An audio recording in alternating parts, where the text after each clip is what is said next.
नमस्कार, आदाब, सत श्री अकाल। मैं हूं देवेंद्र मिश्रा और आप देख रहे हैं धमतरी का सबसे पसंदीदा न्यूज़ चैनल डीएनए, जिसमें हम रोज़ लेकर आते हैं शहर से जुड़े और आप सभी को प्रभावित करने वाले मुद्दे, करते हैं उनकी एनालिसिस और बताते हैं खबरों के पीछे छिपी सच्चाई को। गहराई से परख होती है हर उस घटना की जो खबरों की भीड़ में आम होकर गुम सी हो जाती है। हम लेकर आते हैं परिचर्चा कार्यक्रम, मीडिया की चौपाल और वार्ड परिक्रमा, जिसमें शहर के प्रतिष्ठित लोग शहर हित की बातें बेबाकी से रखते हैं। बहरहाल, आज हम लेकर आए हैं अपने जिला ब्यूरो की ग्राउंड जीरो से रिपोर्ट। देखिए क्या है आज की ताज़ा तरीन घटना। धमतरी के राजीव भवन में शनिवार को वक्ता चयन अभियान का आयोजन किया गया। बताया गया कि प्रदेश कांग्रेस कमेटी के निर्देश पर प्रत्येक जिले से अच्छे वक्ताओं का चयन हेतु वक्ता चयन अभियान चलाया जा रहा है, जिसके अंतर्गत कांग्रेस की विचारधारा को जन जन तक पहुंचाने के लिए अच्छा बोलने वाले कांग्रेस जनों का चयन किया जा रहा है। इसके अंतर्गत जिला स्तरीय वक्ता चयन का कार्यक्रम रखा गया था। इस कार्यक्रम में प्रदेश कांग्रेस प्रवक्ता मणि वैष्णव व प्रदेश कांग्रेस मीडिया समन्वयक सत्यप्रकाश सिंह वक्ता चयन अभियान में प्रभारी के रूप में शामिल हुए।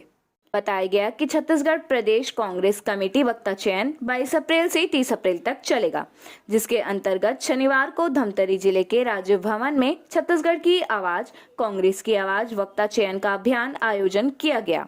अपने वक्तव्य देने पहुंचे कांग्रेसियों को 10 अलग अलग विषय दिए गए थे, जिसमें छत्तीसगढ़ कांग्रेस सरकार की योजना, मोदी सरकार की वादा खिलाफी, छत्तीसगढ़ की बेरोजगारी दर बनाम केंद्र की बेरोजगारी दर, मोदी सरकार के भ्रष्टाचार, केंद्रीय एजेंसी का दुरुपयोग, महंगाई, भारत के नवनिर्माण में कांग्रेस का योगदान, आजादी की लड़ाई में कांग्रेस का योगदान, मोदी राज में देश की संवैधानिक संस्थाओं को समाप्त करने की साजिश और देश के किसानों की स्थिति बनाम छत्तीसगढ़ के किसानों की स्थिति। इन्हीं सब विषयों पर वक्ताओं के चयन ने हिस्सा लिया और अपनी बोलने की प्रतिभा को उपस्थित प्रभारियों को मंच के माध्यम से सुनाया। बताया गया कि वक्ता चयन में लगभग 18 लोगों ने हिस्सा लिया, जिन्होंने दिए गए विषयों पर संबोधित किया, जिनमें से किसी एक वक्ता का चयन प्रदेश कांग्रेस कमेटी करेगी। पहले जैसा कि ने बताया कि हमारे पास 10 विषय हैं। विषय की अगर कॉपी लेना चाहें ले लें यहाँ पास। 10 विषय में अपने एक विषय में बोलना है और जब बोलना शुरू करें तो पहले बता दें कि हम ये इस विषय में बोलना चाह रहे हैं, फिर उस पर अपनी बात रखें। आदरणीय मंच, आज मैं प्रदेश कांग्रेस कमेटी के कांग्रेस की आवाज वक्ता चयन अभियान में मैं केवल छत्तीसगढ़ सरकार की योजनाओं और केंद्र सरकार की कुरीतियों को आपके सामने बताऊंगा और इसको जन जन तक पहुंचाने के लिए मैं भरसक प्रयास करूंगा। आज छत्तीसगढ़ की सरकार हमारे छत्तीसगढ़ में गरीब, मजदूर, आदिवासी, किसान को आगे बढ़ाने के लिए एक से एक योजनाएं लाकर आज हमारे छत्तीसगढ़ के सभी वर्गों को खुश कर रही है और आज सभी वर्ग खुश हैं, उनका जीवन सुखमय है। तो दूसरी तरफ केंद्र की भारतीय जनता पार्टी की सरकार गरीब, मजदूर, आदिवासी, किसान के लिए अत्याचार और अभिशाप बनकर उभरते जा रही है और हमारे नेता, जन जन के नेता माननीय राहुल गांधी जी को आज केंद्र की सरकार है, उनके पास तो अपने धन बल और सरकारी तंत्र का दुरुपयोग कर उन्हें बार बार परेशान किया जा रहा है और छत्तीसगढ़ में हमारे माननीय नेता गणों को भी ईडी के साथ लाकर ईडी को खड़े करके उनको परेशान कर रहे हैं। बस, धन्यवाद। माटी नहीं, इसका कर चंदन है और आप सभी के श्री चरणों का सत सत अभिनंदन है।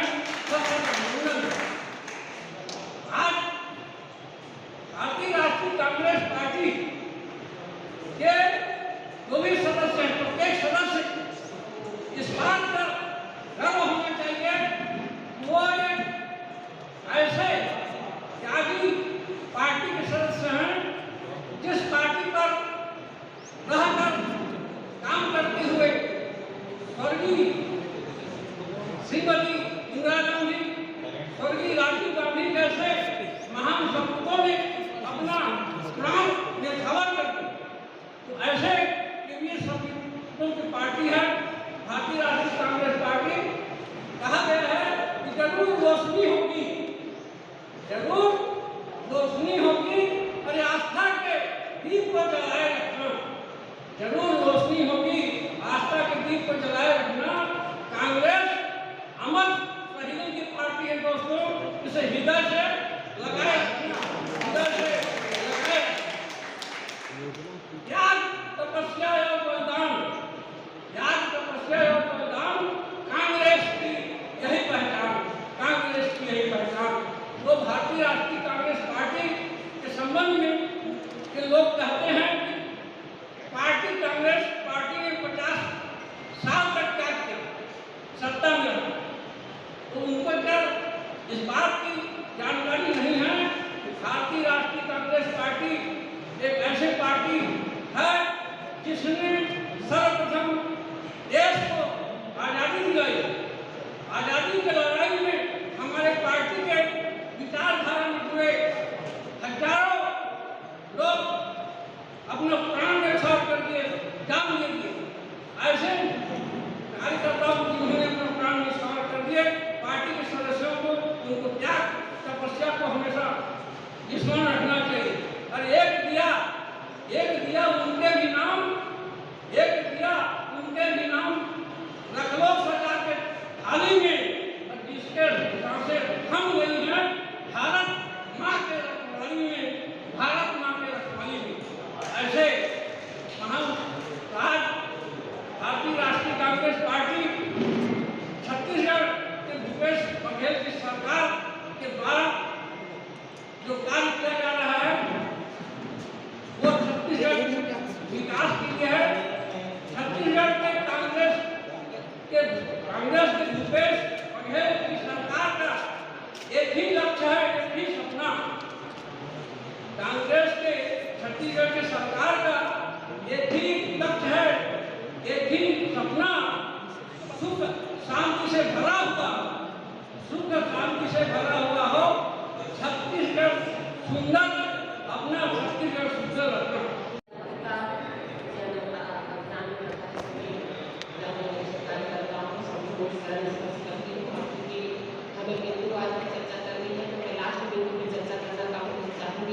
देश के किसानों की स्थिति बनाम छत्तीसगढ़ राज्य के किसानों की स्थिति, तो निश्चित ही हम दोनों को कंपेयर करके देखते हैं तो आज वो दिन दूर नहीं जब आज हमारे भूपेश सरकार के द्वारा पूरे देश में हमारे बजट लहराया है। उसका एक ही कारण है कि भारत को कहते तो है कि कृषि प्रधान देश है, लेकिन कहीं न कहीं जा करके देखते हैं कि आज देश के किसानों की स्थिति इतनी दयनीय हो चुकी है।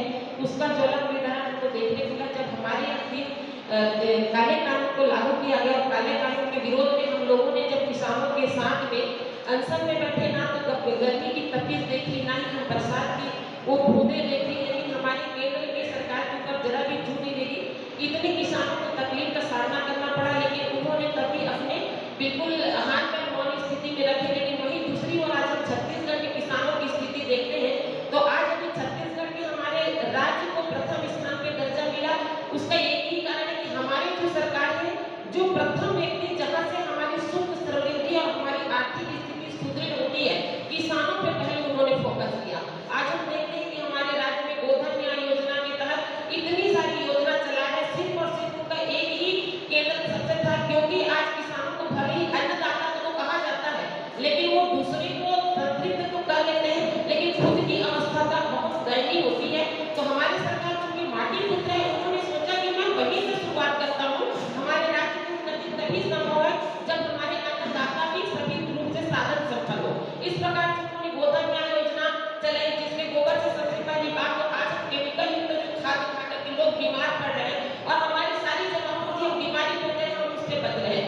इस प्रकार से शासन ने गोधन न्याय योजना के तहत गोबर की खरीदी हुई, साथ में उन्होंने देखा कि इससे अच्छा खासा आवक हो रहा, उन्होंने गोमूत्र को भी खरीदने की योजना की। तो इस प्रकार से हम देखते हैं कि सभी क्षेत्रों में एक महंगी योजना को लागू कर दिया। संपूर्ण छत्तीसगढ़ को धान की कटोरा जो कहा जाता था, उस कविता को चरितार्थ करते हुए निश्चित ही हमारे सरकार ने अपना एक परचम लहराया और बनाम आज किसानों की स्थिति देश में देखने दयनीय हो चुकी है। आज हम देखते हैं कि हमारे राज्य में अभी 2640 रुपये में धान की क्विंटल खरीदी जा रही है। आने वाले समय में हम 28 रुपया क्विंटल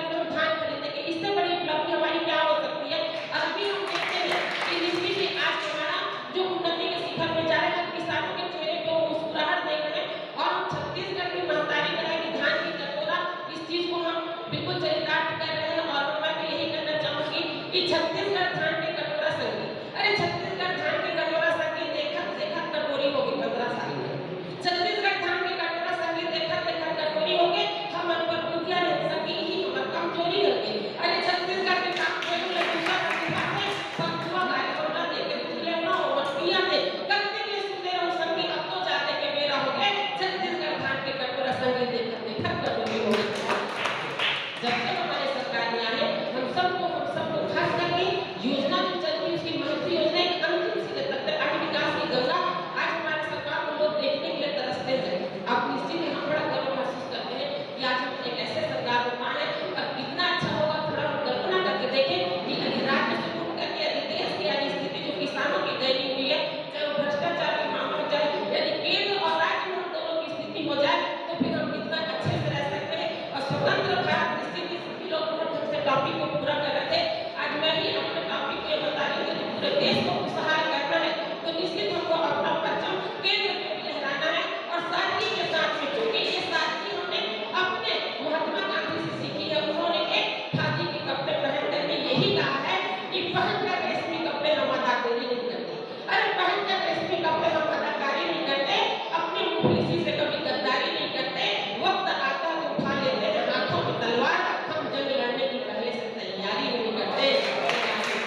इसलिए साथियों सामने जो चुनाव है इस चीज को ध्यान में रखते हुए हमें अपनी सरकार की अच्छाइयों को उजागर करना है और बुराई के लिए को अनलिमिटेड है। भारत माता की जय।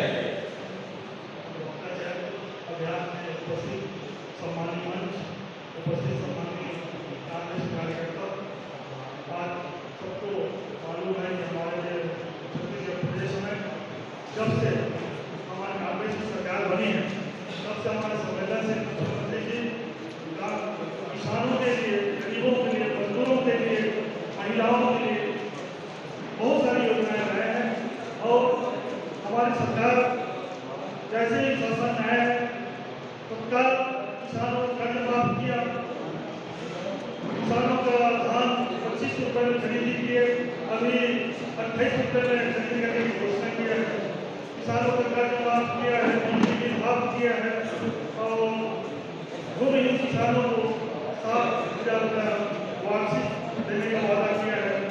जिन किस्तों को भूमि मिल रहा है, ऐसी बहुत सारी योजनाएं हैं। आज हमारे स्कूल का जगह जगह हमारे प्रदेश में खोले हैं जिससे गरीब महिलाओं बच्चों को उसमें लाभ हो रहा है और सरकार के पास बहुत अच्छी योजना है। आदरणीय श्रीमंच और हमारे प्रदेश कांग्रेस कमेटी से आए हुए आदरणीय जनता, आज देखेंगे कि पूरे भारतवर्ष में और उसके साथ साथ पूरे अंतर्राष्ट्रीय स्तर पर कोई राजनीति में बहुत अच्छा परफॉर्मेंस दिया तो छत्तीसगढ़ सरकार।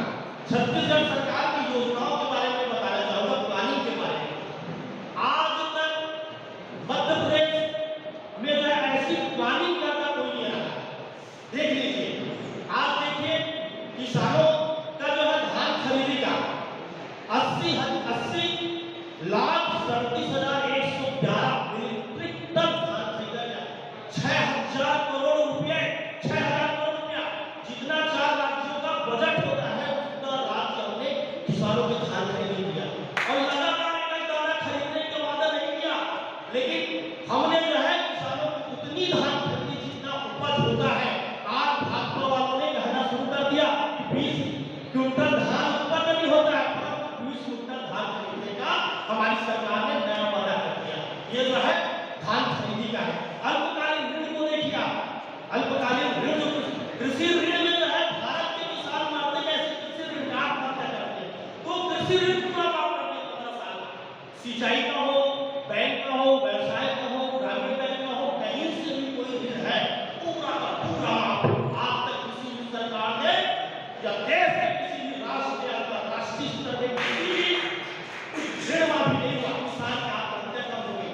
अब देखिए बिजली का बिल, लोग बिजली के बिल में जो है राजनीति करते हैं। बिहार में उत्तर प्रदेश में जाइए, बिजली का बिल के ऊपर राजनीति होती है, बिजली बिल माफ भी होता है, बिजली चोरी होती है। सबसे बड़ी बात हमारी सरकार ने चोरी बंद कर दिया बिजली का, 400 यूनिट जो है आधा कर दिया। जहां हम 5 रुपए 70 पैसे देते थे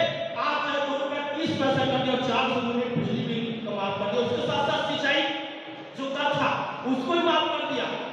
अरे ऐसी सरकार जिसने नरवा नरवा भूमा पाड़ी, इला देखो संगवारी, पूरा राज्य से राष्ट्र जो है छत्तीसगढ़ के ऊपर नरवा नरवा भारी पर कितनी बड़ी योजना है, कितनी बड़ी योजना है। मुझे याद है जब 17 दिसंबर 2018 को मुख्यमंत्री जी शपथ लेते हुए गए थे, उस कार्यक्रम में बतौर साक्षी मैं भी कार्यक्रम में उपस्थित था। मुख्यमंत्री जी उन्होंने शपथ ली, उनके साथ 2 कैबिनेट के मंत्री आदरणीय देवेंद्र साहू जी और आदरणीय टी.एस. बाबा जी ने भी मंत्रिमंडल में शपथ लिए। सरकार बनती ही सबसे पहले जन घोषणा पत्र के रूप में पहले काम 2 घंटे के अंतर्गत अगर वो काम किया तो सबसे पहले भूपेश बघेल ने कर्जा माफी का काम किया। उन्होंने इस घोषणा को लागू करने में 1 दिन के भी समय नहीं लगाया, 2 घंटे के अंतर्गत कर्जा माफी की योजना को उन्होंने हस्ताक्षर कर दिया। दूसरी सबसे बड़ी बात, 2500 रुपये धान के उपज मूल्य का जो समर्थन मूल्य उन्होंने देना प्रारंभ कर दिया। और ये सबसे पहला जो सरकार बनती ही पहले किसानों के प्रति समर्पित एक जो योजना किसानों को समर्पित की गई भूपेश सरकार के द्वारा। और उसके बाद तो किसानों के लिए छत्तीसगढ़ में झड़ी लग गई।